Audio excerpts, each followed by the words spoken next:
everybody. Good afternoon for people from South Africa. Good morning for our esteemed panelists from New York or from the US in any case. I'm very excited to talk today about something that's very interesting in my eyes. It's a new luxury traveler, and the fact that the luxury traveler has all of a sudden seemed very, very young, or it could be just that we are growing older. That could also be, but we're not going there. So first of all, I would like to wish a very warm welcome to all our panelists, and I'm going to just ask them to all introduce themselves. Martina Bart, can you start and start us up and give us a little introduction about yourself and what you're doing? With pleasure. Good morning, good afternoon, good evening, everyone. I am Martina, and I'm the Group Sales Manager for the Liz McGrath Collection, and I am also the chairperson for SATSA in the Western Cape. Welcome, very Martina. Excited to be part of the panel. Thank you. And Elizabeth Gordon joining us all the way from the US. Can you give us a little bit more about yourself? Yeah, absolutely. I'm Elizabeth. I am the founder and owner of Extraordinary Journeys, a luxury safari outfitter based in the US. And we create custom safaris throughout Eastern and Southern Africa, and now expanding beyond, but it's still, our essence is still Africa. And I'm from Kenya originally. Oh, wow. I did not know that. Thanks. A little details. And then very last, but definitely not least, Marcella Novak, can you introduce yourself, please?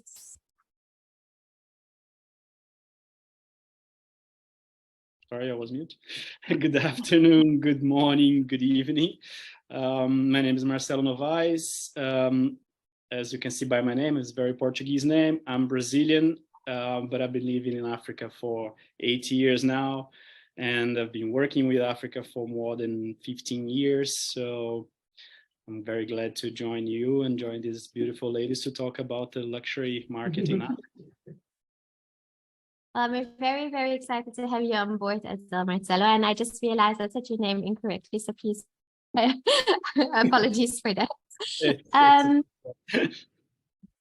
So just to start off, I don't know if you guys all remember, but back in the day when we all started safaris in Africa, it seemed to be that the luxury travel to Africa was very stereotypical. It was the affluent, retired, and dare I say it, white couple.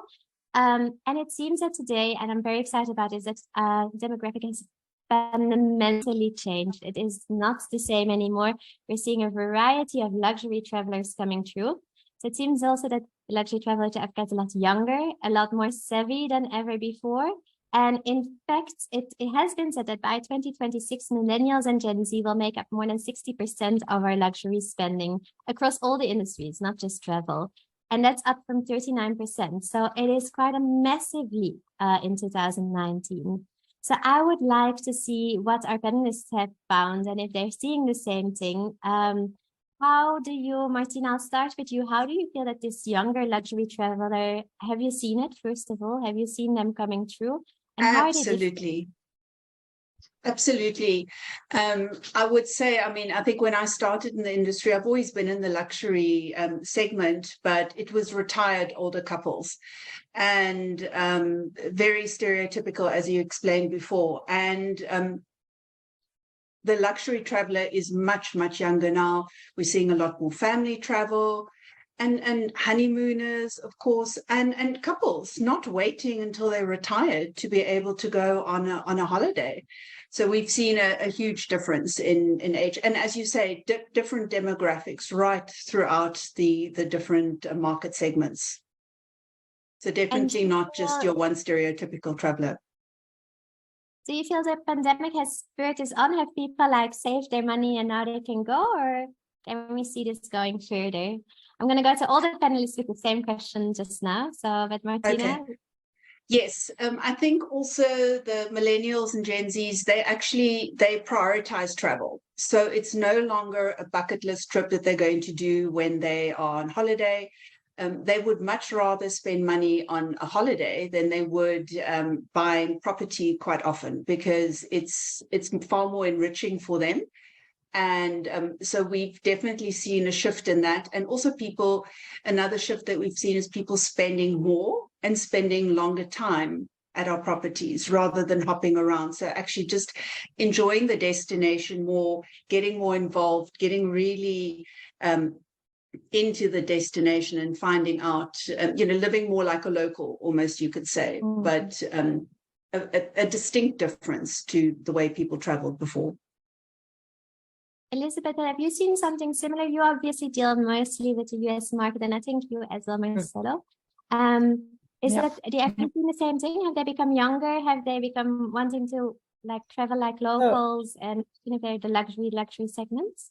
So it is a difficult question because I am younger and I started in the industry in my 30s. So I think when I started, I did found the company of my mother, my family's been in the safari industry for a very long time. But when she left, I think I also took with me a lot of people in the network and the people I knew along. So I've seen them go from honeymoon to families. So I've always had that demographic from the minute I started. So I could say like honeymooners were always such a big part of our business. But we did have a lot of retirees as well. What is very new for us, and this has been an explosion this year, is multi-generational families, groups of 8, 9, 10 people traveling together, grandparents bringing their children or parents bringing graduation presents, 16-year-old, 17-year-old, and they really want to have a big memorable trip together. And we're seeing, it's just been since January, everything, I'd say 1 out of 4 inquiry is a big family of 10. So that has been a huge shift for us. And the younger population definitely is the buying power of the younger generation is there, and they're spending a lot. And what's interesting is they want to mix and match the experiences. There's a strong sense of connection. They're really looking for experiences where they're connecting with the places, connecting with the people. I think that's extremely important, but they're very happy to do a day, a few days of extra luxury and then do something very simple the next day if it's going to give them something emotionally interesting. And they want things to be a little easy too at the same time. So they're willing to spend to take away like the flights, the logistics. Like they're not backpackers. They're not going to go, they don't have too much time in the United States. You have to remember, United States, we don't have a ton of vacation. So, and it takes 2 days to get to Africa. So that time has to be really well spent. So anything that can make it logistically easier, they will spend money on as well. So have you seen something similar, Marcelo? Have you also seen the younger traveler coming through and wanting to diversify, multi-generational traveler? Yeah, definitely. We have seen a lot of multi-generational families coming, the grandparents with the kids, and the whole family, 8, 10, 12 people. But what I feel is that also the younger kids, they want to go back a little later than the family. So they stay longer, they extend the trip that they were doing with the family. They go somewhere else to stay 5 days more than the rest of the family, for example. And yes, definitely they are spending more, comparing at least with the past. They are definitely spending a lot more and looking for longer stays as well. And every lodge is not just hopping around and ticking the boxes. They are really experiencing the properties, staying 3, 4, 5 nights in one lodge only and then moving to the other. So we have seen that change a lot this year, the past year and this year. And how is that going now? Because a while ago, if we were talking ultra luxury lodges, we would say no children allowed. That happened very often. Now it is multi-generational groups going in. Marcelo, how are lodges actually coping with that? Have they changed their policy or? Yeah, so what happened now is that we are selling a lot more villas. So you have many areas in Africa, they have these villas, 5-bedroom, 6-bedroom, 4-bedroom villas for the families, and you can only book as exclusive use. So that offers a lot of privacy and intimacy for the family traveling, and they usually allow very young kids because everything is private to them, is catered to them. So you have private vehicles, private chef that can organize proper meals for the kids as well. So we have seen that that's the best way to accommodate the kids. But also we try to work with the lodges that allow the kids when we have kids families that don't want to stay on a villa, for example.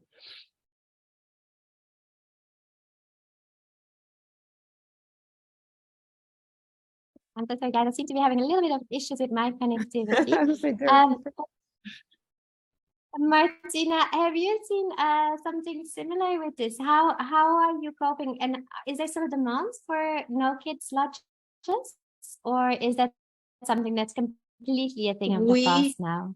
Well, from a safari lodge, of course, we have operators that would be able to tell us that better. But from a Liz McGrath collection perspective, we changed our policy a couple of years ago now that we accept children of all ages, because we definitely have seen that people are traveling with much younger families. And we actually have gone a step further to really also cater for children when they're there. We definitely believe happy children, happy holiday. And although they may not be the ones paying for the holiday, they certainly are the ones influencing a lot of the stays. I mean, my son only wants to fly on Emirates because he hears the wonderful ads on radio on Emirates, you know, and so yeah, it's definitely a market segment. And you know, I think from a business owner perspective, I think one mustn't be nervous about it, because at the end of the day, especially if your property is boutique, you're never going to be a Club Med, you know, because there's just it's just very different. And the families also, they do all the activities together as a family. So it's a very enriching holiday that way. They have wonderful experiences together as a family, and we always asked for what can they do together as a family. And we do also have 2 villas. We have villas at the Plettenberg and at the Cellars. And as Marcelo says, very rightly so, the villas are definitely booked out first. I can imagine that exclusiveness as well, and that the family together. Is that something that has changed in your marketing then as well? Like you say, like they're looking for different things, they're looking for that family experience. Have you completely overthrown your marketing, or is it a gradual process? Marcelo, maybe you can weigh in here. Yeah, I would say that we have not changed, but we are focusing a lot of our marketing more on Instagram, for example, and creating more reels on Instagram, because the gram, it's big, everyone is there, and especially the younger generation, they definitely look for Instagram for inspiration for their trips and to book their trips and to desire to where to go. So we are definitely investing a lot more on that. And we work as a B2B company. We are DMC based here. So our marketing also focuses on selling for B2B, for travel agencies. So, but having said that, we also supply our agents with itineraries for villas itineraries, for example, for 6, 8, 10, 12 guests. So they can have that in hands and offer to their clients when they get the questions from these families as well. And for you, Elizabeth, have you changed your marketing as a strategy in the United States? You mentioned before that you always had a bit of a younger demographic in your clients. So, but can you see a little bit of a change in tone when you sell these luxury holidays? Absolutely. I mean, we've been focusing on the family safari for a few years now, so I think we're really seeing the fruit of the work we put in. But I think it's been really showing all the different activities that you can offer a family now. It used to be game drives. And that has changed enormously in the last 5 years in South Africa. I think it started in other destinations a little earlier, but now South Africa, every lodge now is doing so much better at offering walking safaris or cooking classes or going to see a local community, making it much more interactive than just being on a game drive at a time, which is, if anyone has kids, can be very difficult, let's be honest. The big change that I'm also seeing, and which is fantastic because as parents, is child guides who know how to take care of children and activities for children. And I experienced it firsthand with my own, and just having a place for them that I'm seeing a lot more where they can drop them off while the parents go on a game drive and they're playing in the children's section and doing activities out there. And parents need breaks. You know, everyone's exhausted from COVID. Everyone needs a little bit of a break from their own children as well. So I think we're really selling Africa as that place where everyone can be happy. You don't have to sit there, worry about food, where you're going to have dinner, you know, because all these lodges, it's all there. And it's not a Club Med. People are not, it's not they're not looking for Club Med, they're looking for something more interesting, but they get a little bit of that ease at the same time and something that is memorable and very different. And we're certainly taking that position in our marketing, and that's certainly coming across when we're communicating that through newsletters or through agents that we work with or Instagram or everything we're doing. So I think that has been a big change, definitely. And even in Cape Town, with the guides we use, they have to be flexible, they have to be fun, just nothing of this, luxury is really being able to be flexible and cater and understand the client. People want that flexibility. They don't want these cookie cutter experiences anymore. And then the last thing I was going to say quickly for lodges, if there are any concerns about, separating families and having families while there are other people in camp, families do tend to travel all at the same time because they do still follow school holidays. So for the rest of the year, they're probably not full of families. So it's not an all year. And if someone really wants to avoid kids, regardless, it's always great to travel sometimes to avoid some of the peak school seasons as well. I love that term. Martina, I saw you agreeing with Elizabeth. Was there anything you wanted to add to her thoughts on this matter? I think from a marketing perspective, what's really important in your marketing material is that your target audience see themselves reflected within the marketing material. I think, if you think back 15, 20 years ago, you look at any luxury hotel, it was all retired, gray-haired people that were clients. And if you are wanting to attract a younger audience, if that is still your marketing material, you're not going to speak to the people, because at the end of the day, they want to be marketed to. And I think that's very important that you have that inclusivity. And that obviously goes for all the different niche markets. It's very important that your marketing material reflects that. And that it's on the channels, as Marcella said, that Instagram and Reels and visual. And it's especially hotel marketing for a very long time. We were just showing photos of beds. It's a given that we have a bed, whereas now it's gone far more. It's not about the what, it's about the why very much. So the fact that, we've got to talk about what there is to do in the destination. We're no longer just marketing the hotel itself. We're marketing what there is to do in the destination first and foremost. I love that it's not about the what, it's about the why. I completely agree. Does that take a lot, Marcella, to know exactly who you're marketing to? Is it sometimes a hit and miss as well? Because I can imagine you don't only want to market to the younger ones. So how do you find that right balance of exactly? Yeah, I understand that actually even the older generation, they follow the same steps. So in terms of changing how we present a quote, how we present a whole itinerary for the clients these days, it's based on images and videos.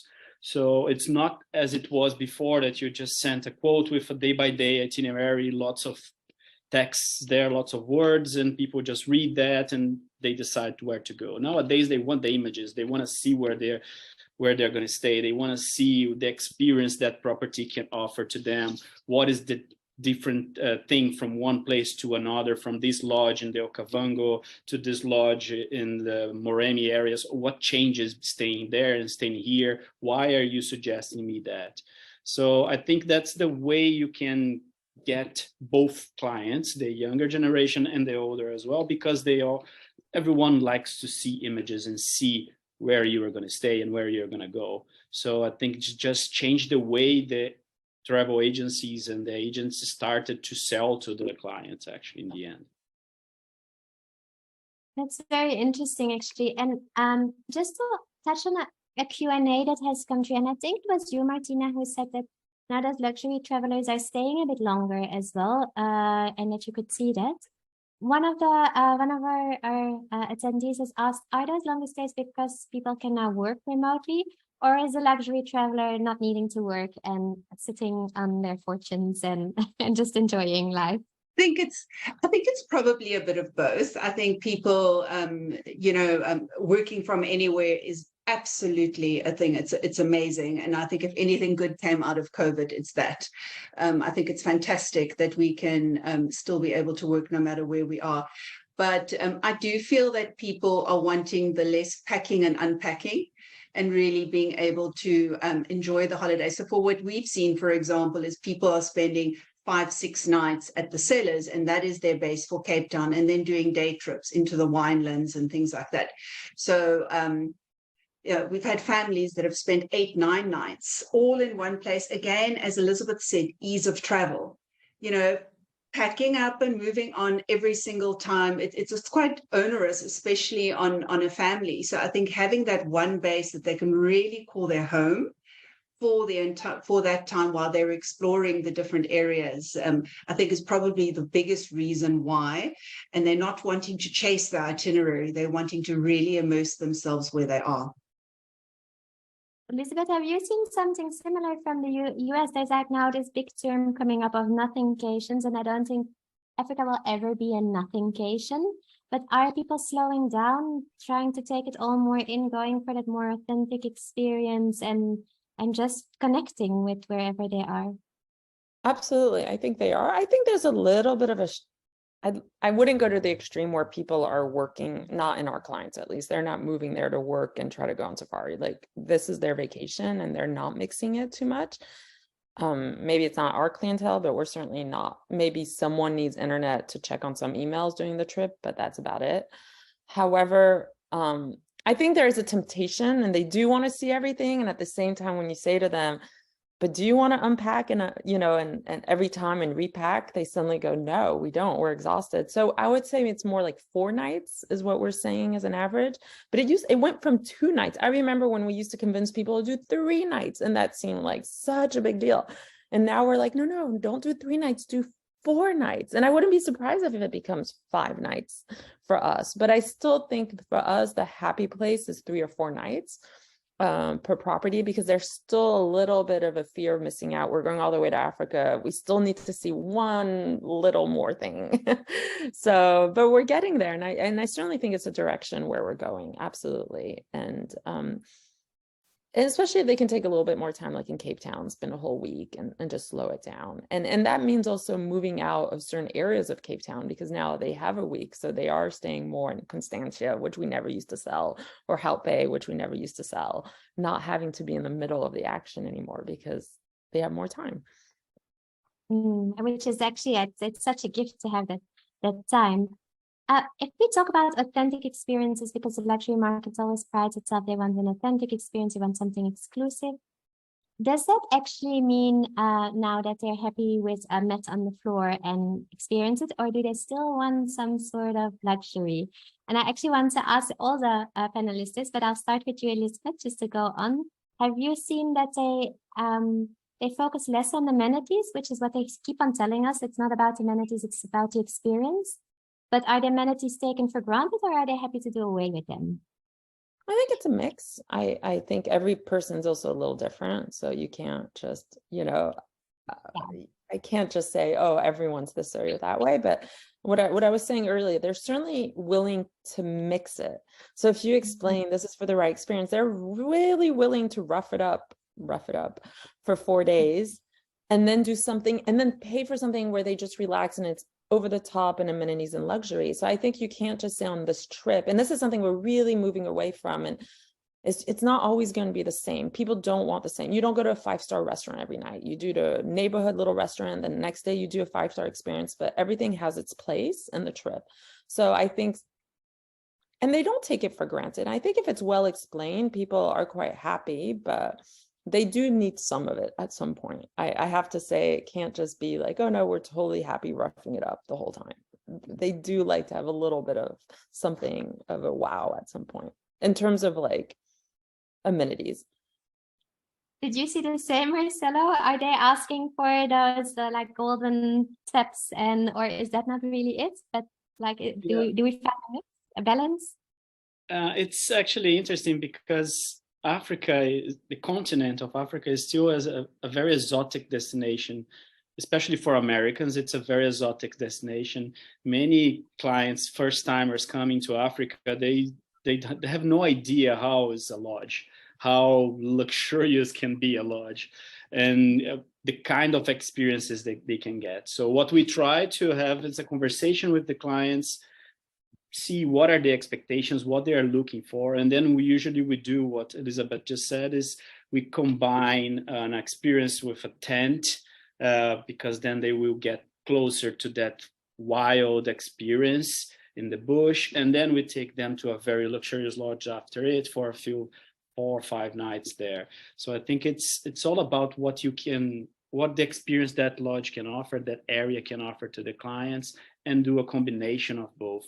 But I do think they take for granted a little bit those amenities, because they know it's a luxury lodge, they know they are paying quite a lot, so they pretty much take for granted they would have all the main amenities there for them. And for you, Martina, same question.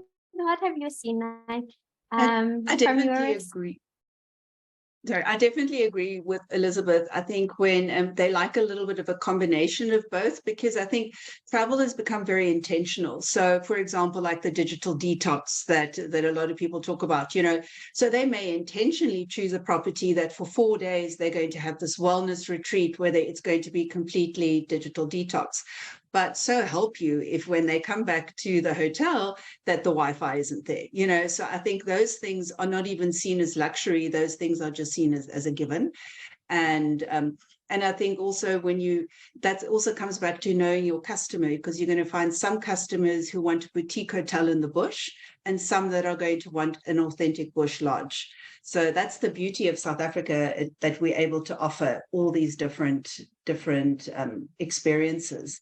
But that's why it's so lovely when you are so close to the customer that you're really able to personalize and hyper personalize really their stays to match what they're looking for. An interesting question in the chat, and that was on the Wi-Fi, obviously.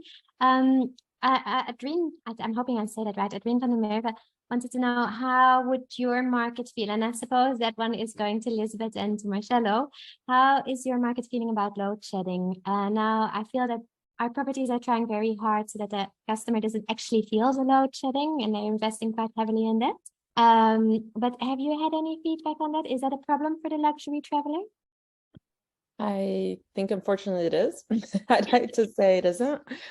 We've had bad press. New York Times just had a horrible article about the state of load shedding, and people do read it and ask questions. And we've had to prepare. We're putting in our final documents now. We never used to, but we've had a few clients arrive and the hotel had no electricity upon arrival. And these were not, I'm not saying they were the 5-star ones, but these were good hotels that we were surprised they didn't have a backup generator. And it's not the most reassuring experience when you arrive and suddenly you're in the dark. So it is something, that's going to have to be addressed for sure. Load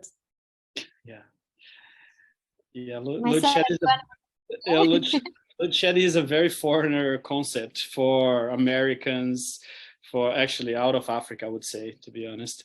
Even I'm Brazilian and we don't have that there. So it's quite, it's very different for us.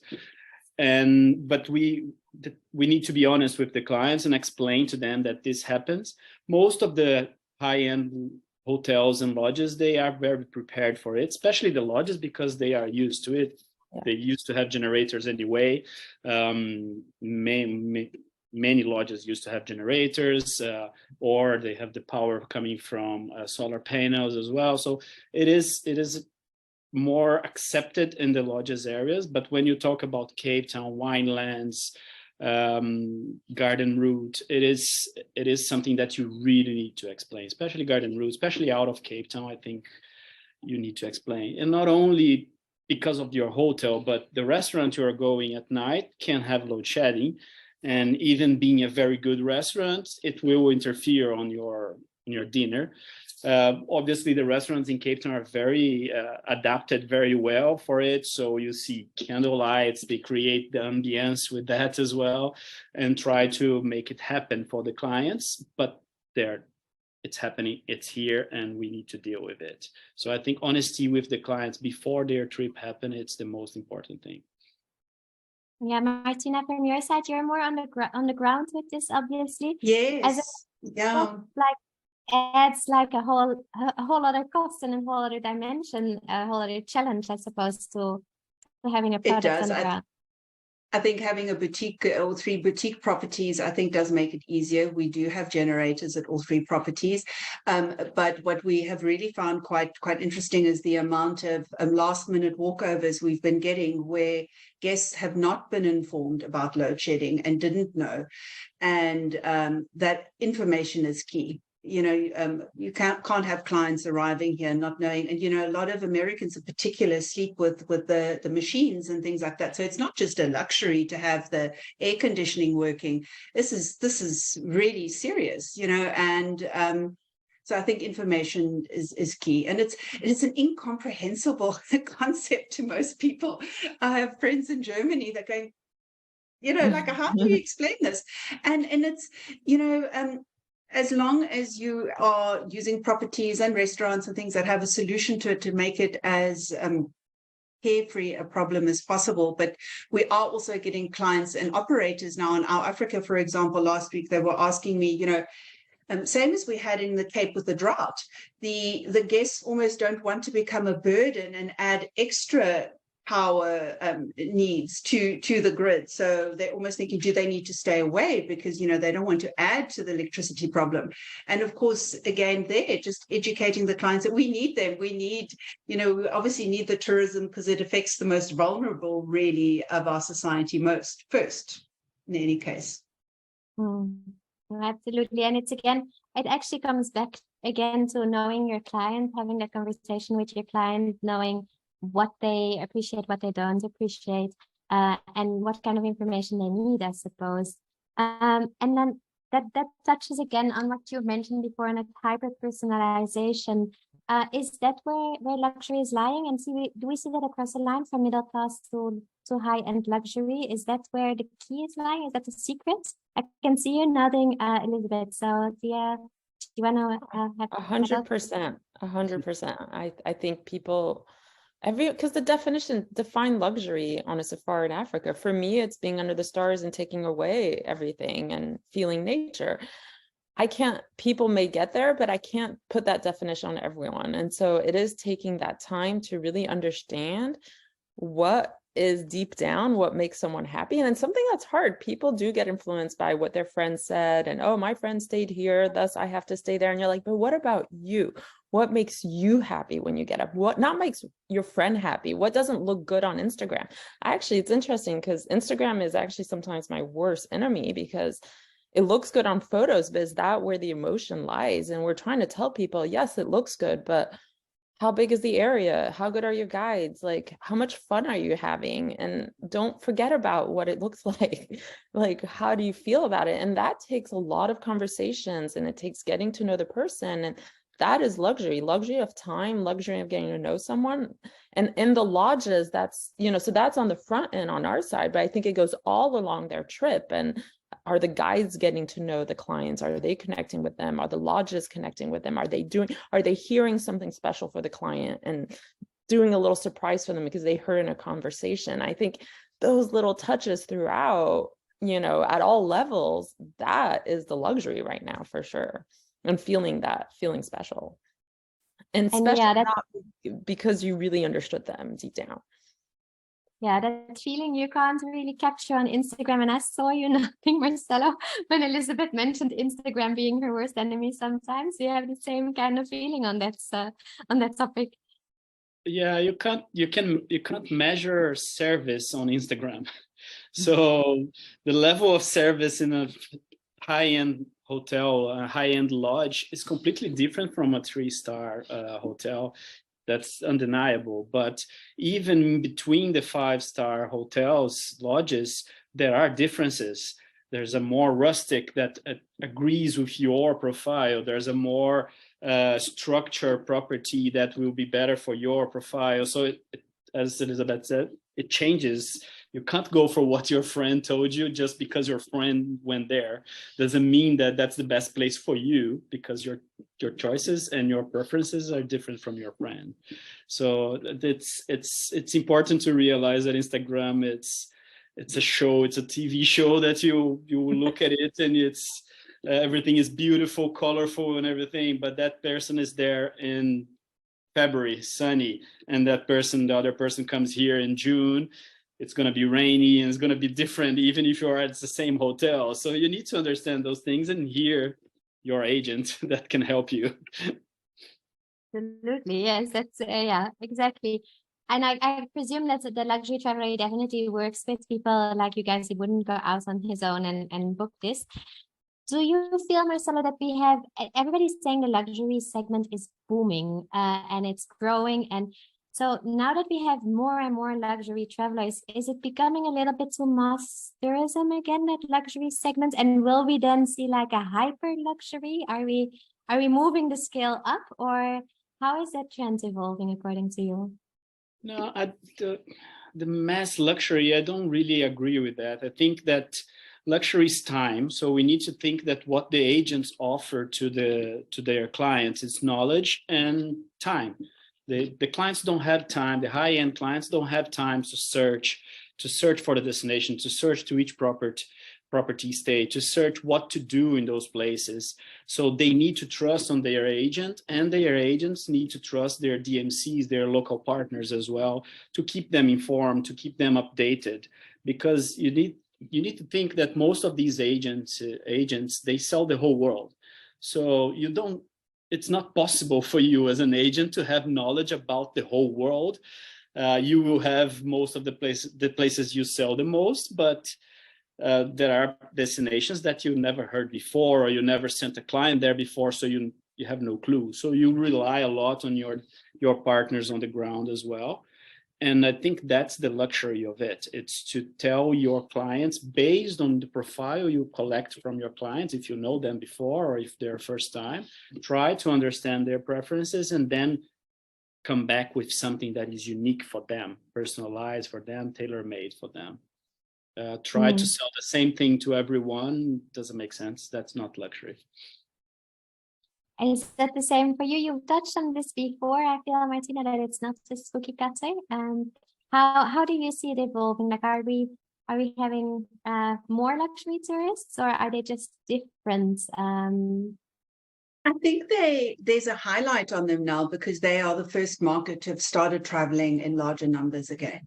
I think that will even out when you have the middle and the lower end markets also being able to travel as much as they did before. So at the moment, that's what we're seeing most of, which is great. But South Africa, we are not receiving the numbers yet anywhere close to what our competitors like Australia are, for example. So we really are there's no concern for any over or mass tourism at this point in time. So let them come. I don't think we're at that stage yet. But I think when we come back to, the cookie cutter holidays, and I think 15, 20 years ago, everybody wanted to go to the same place. I want to go there because my friend went there. I also want to go there. Whereas the traveler has also changed now. They want to be the trailblazers. They want to be first. I think luxury is actually a sign of they were the first ones of their friends to have discovered a new destination, a new property, a new experience. So there has been a shift away from that as well, which, and as Elizabeth said, what is luxury? Luxury for a lot of people now is space and time.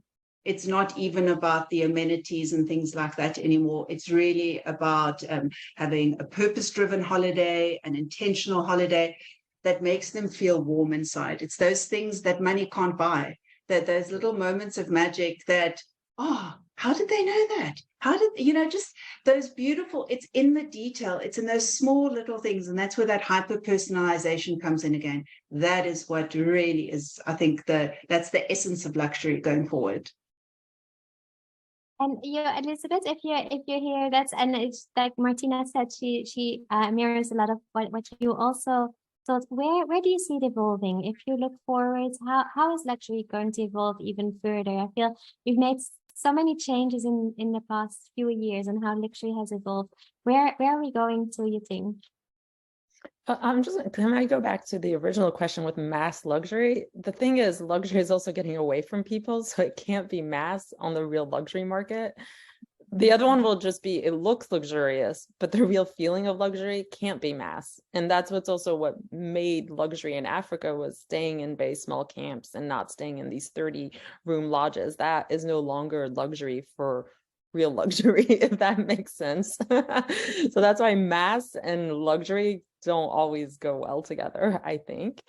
Going back, what direction we're going, it's just the experiential. It's just more and more cool experiences and people you meet, and feeling like you met someone so interesting along the way, and that person that you met changed your life. And people are really eager to get a new perspective in their lives and have something that comes back. And I would say transformational travel is actually really important to people.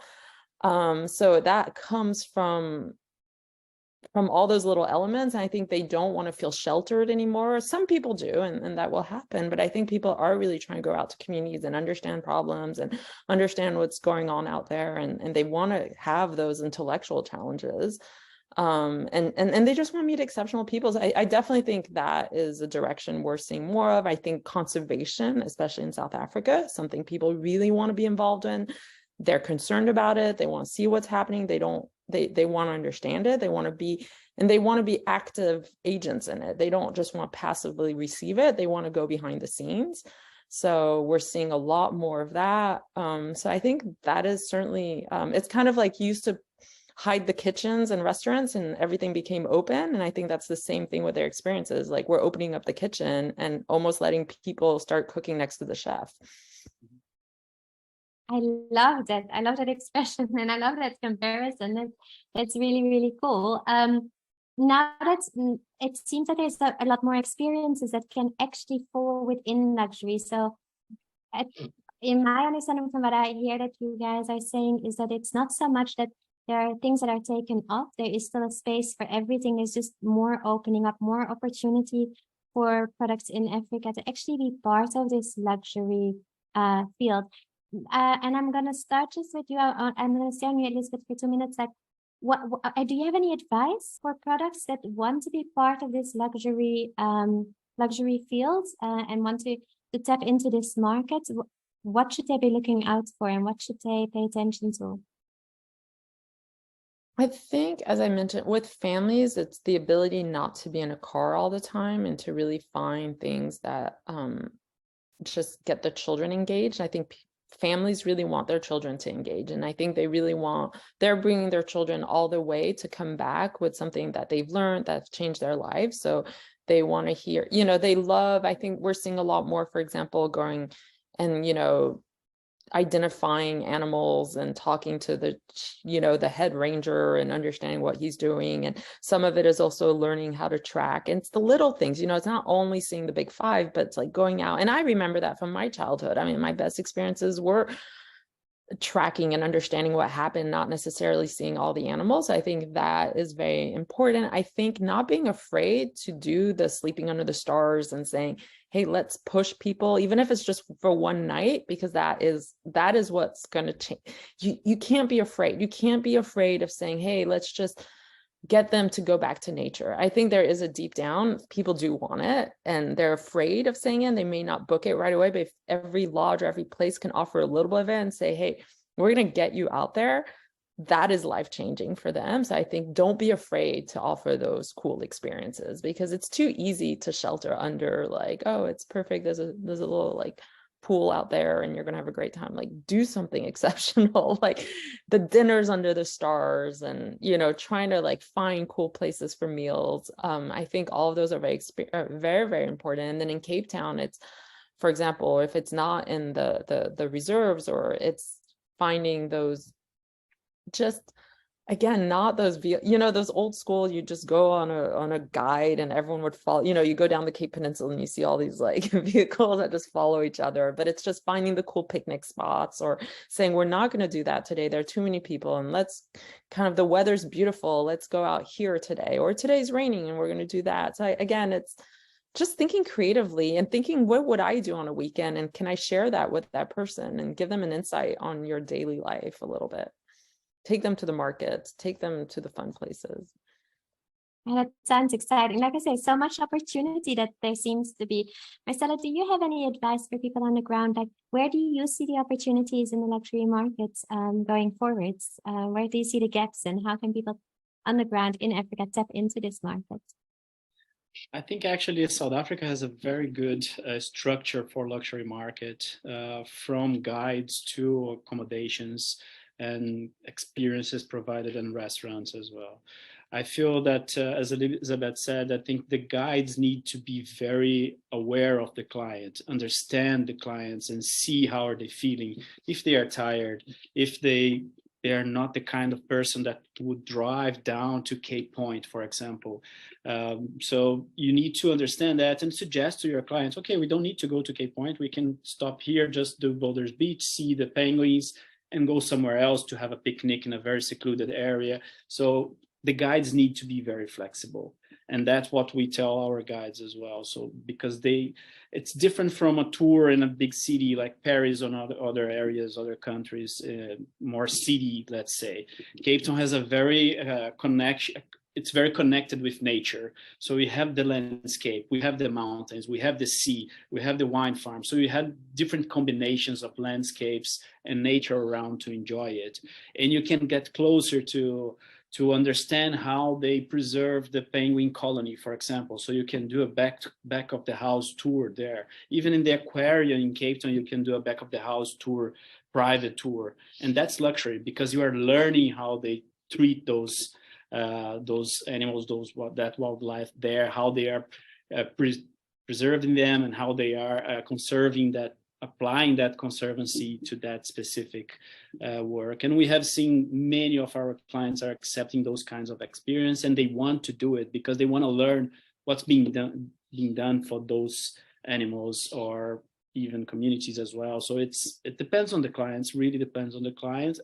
And my suggestion is just pay attention on personalization, pay attention on the profile of the client, try to learn fast how is the profile of the client and what they are expecting on that trip. Because expectations, if you meet their expectations and exceed that, then you are giving true luxury experience for your clients.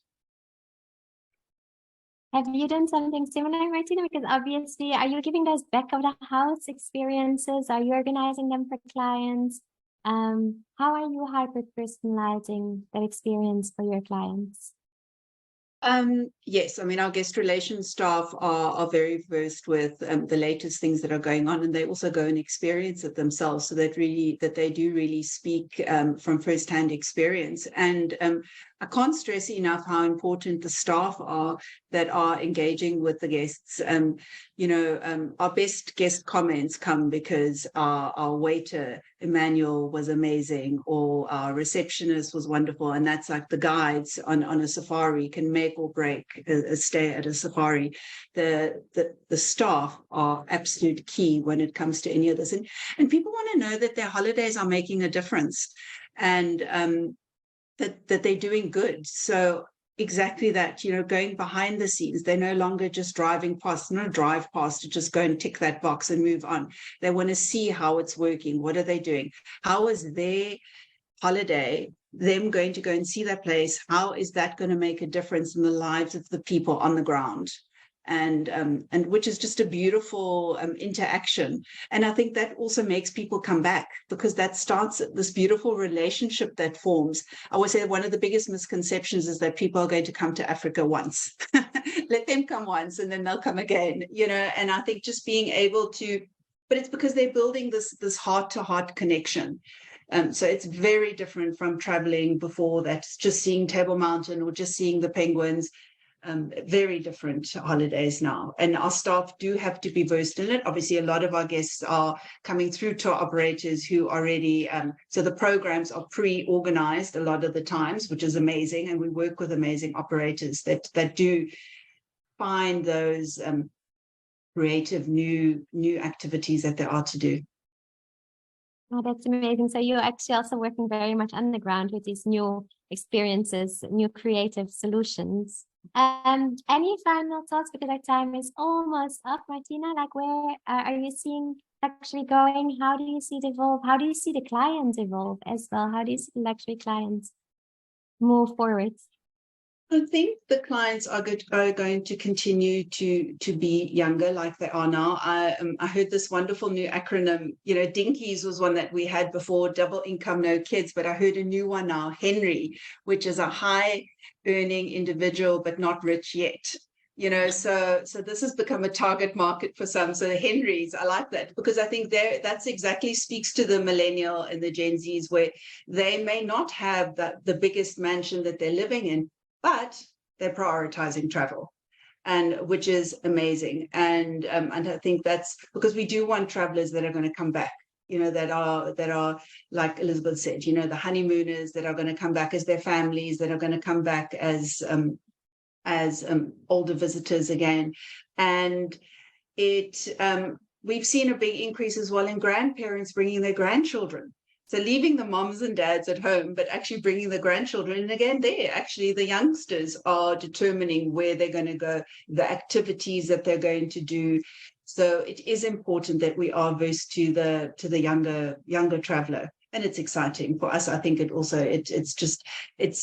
it's fresh content. It keeps us on our toes for sure, because you have to have a lot more wonderful visual content now, videos and reels and all these things. So it keeps the content as well for us from a hotel perspective very fresh, which is great. You don't have that image library that lasts 5 years until you refurb. You've got to have it fresh and relevant all the time. So it's good for us as well as properties to keep that momentum going. Keep you on your toes. Thanks so much, Martina. Marcelo, is Henry the future for you? Yeah, it's a new concept for me. I never heard about it, but it's quite, I like the idea. And makes totally sense because, and I agree, people are investing a lot more on travel instead of buying houses, for example. I was reading the other day that the age for your first house is actually now from 40s and above, which was in the past was 30s. You will start buying your first house. So because people are investing in travel, they are investing in experiences.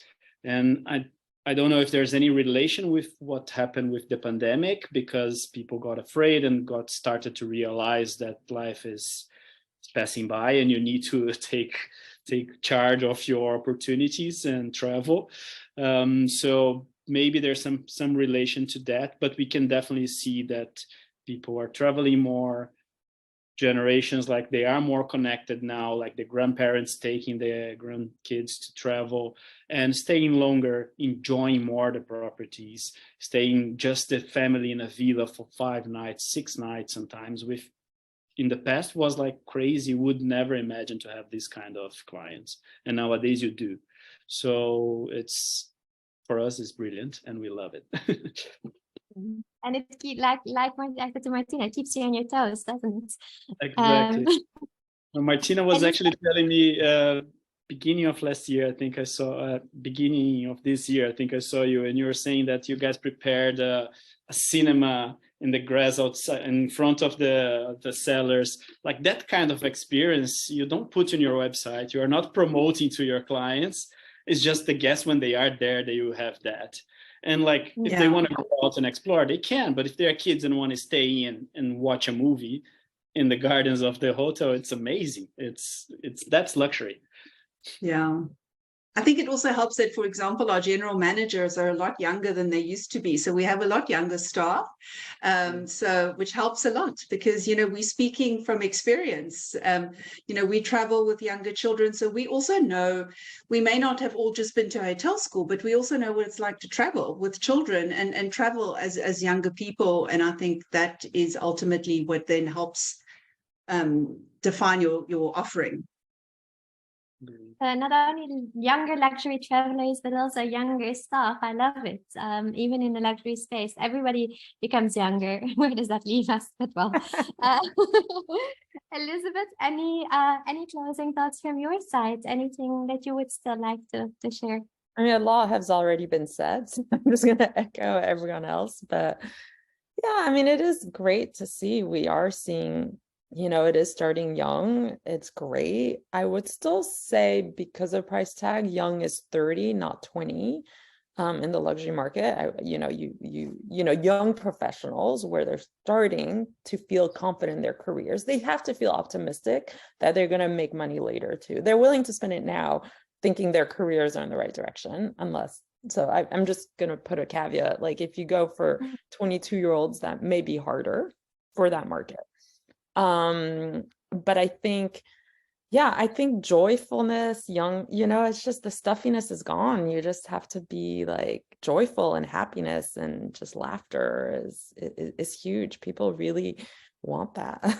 I think they're all a little, I think the lightness has come back a lot of these properties, and that's very important. So it is that sense of like joy, unexpected joy, something different.